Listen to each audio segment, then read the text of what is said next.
Hi, and thank you for choosing Edu Framework as your informed training design solution.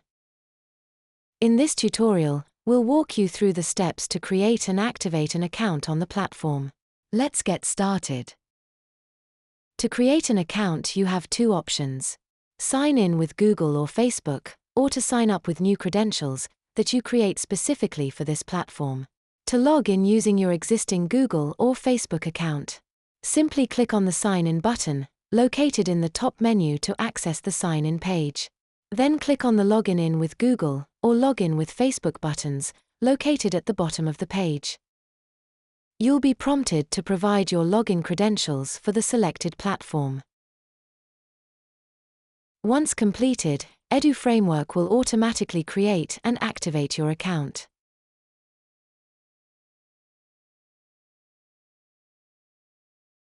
Alternatively, you can create a new account by signing up with your email. Provide your full name, email address, and a secure password. On clicking the Submit button, you will be notified with a successful account creation. When you sign up using this method, your account will not be active directly. As you see here, I tried to log in and I am getting notified that I need to activate the account. You can validate your email by clicking an activation link, part of activation email.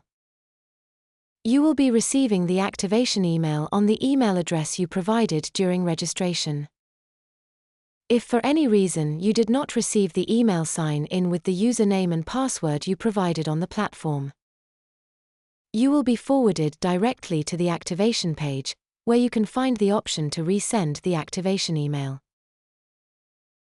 Regardless of the method you choose, all new accounts are automatically enrolled in a 15-day free trial of the basic plan. You can access the trial without providing any payment information.